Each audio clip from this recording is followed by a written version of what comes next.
વડોદરા જિલ્લા પંચાયતના સભાગૃહનું નવીનીકરણ બાદ આજે તેનું ઉદ્ઘાટન કરવામાં આવ્યું હતું। આ પ્રસંગે જિલ્લા પંચાયતના સભ્યો સહિત ડભોઈ અને વાઘોડિયાના ધારાસભ્યો ખાસ ઉપસ્થિત રહ્યા હતા। વર્ષોથી વડોદરા જિલ્લા પંચાયતનું સભાગૃહ રિનોવેશન જગતું હતું। ખડખડાધજ હાલતમાં ઉપયોગમાં લેવાતા સભાગૃહમાં સભા થતી એ મુશ્કેલ હતી।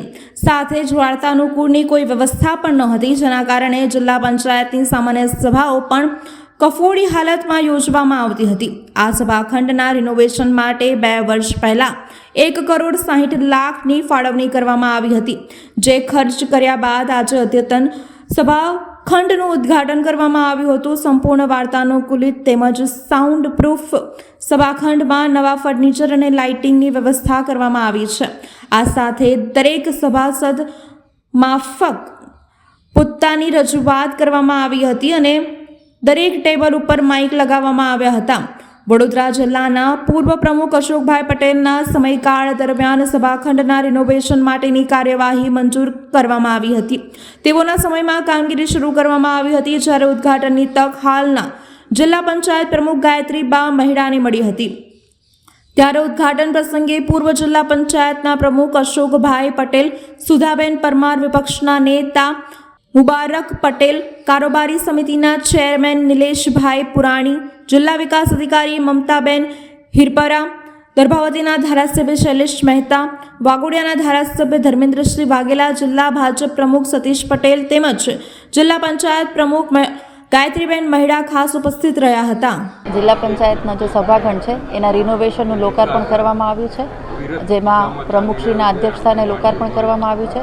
માનનીય ધારાસભ્ય શ્રી ડભોઈ, માનનીય ધારાસભ્ય શ્રી વાઘોડિયા, જિલ્લા પંચાયતના ઉપપ્રમુખ, તમામ સમિતિઓના ચેરમેનશ્રીઓ, તમામ સદસ્યશ્રીઓ, અધિકારીશ્રી, કર્મચારીશ્રીઓ તમામ હાજર રહ્યા છે। સભાખંડનું અંદાજિત 1.60 કરોડની કિંમતનો ટોટલ રિનોવેશન કરવામાં આવ્યું હતું અને સાથે સાથે જિલ્લા ગ્રામ વિકાસ એજન્સી અંતર્ગત 50 ઈ-રિક્ષાનું લોકાર્પણ કરવામાં આવ્યું છે, જે તમામ તાલુકાઓમાં આ ઈ-રિક્ષા મોકલવામાં આવશે અને ઘન કચરાના વ્યવસ્થાપન માટે ગ્રામ પંચાયતને એ ઈ-રિક્ષા આપવામાં આવશે। આજે વડોદરા જિલ્લા પંચાયતના સભાખંડનું ઇનોગ્રેશન કરવામાં આવ્યું। તેમાં વાઘોડિયાના ધારાસભ્ય શ્રી ધર્મેન્દ્રસિંહ બાપુ, ડભોઈના ધારાસભ્ય શ્રી શૈલેષભાઈ મહેતા સાહેબ, વડોદરા જિલ્લા ભાજપ પ્રમુખ સતીશભાઈ, વડોદરા જિલ્લાના વિકાસ અધિકારી શ્રી મમતાબેન હિરપરા, વિવિધ સમિતિઓના ચેરમેનશ્રીઓ, કારોબારી અધ્યક્ષ શ્રી નિલેશભાઈ, ઉપપ્રમુખ શ્રી અશ્વિનભાઈ તેમજ વિરોધ પક્ષના નેતા મુબારકભાઈ તેમજ વિવિધ સમિતિઓના ચેરમેન, તાલુકા પંચાયતના પ્રમુખશ્રીઓ, તાલુકા વિકાસ અધિકારીઓ તેમજ વડોદરા જિલ્લા પંચાયતની પૂરી ટીમ તેમજ અધિકારીગણ આજે ઉપસ્થિત રહ્યા હતા। આજે 1993માં આ બિલ્ડિંગ બની હતી, ત્યાર પછી આ સૌ પ્રથમવાર 160 લાખના ખર્ચે આ સભાખંડનું રિનોવેશન કરવામાં આવ્યું છે।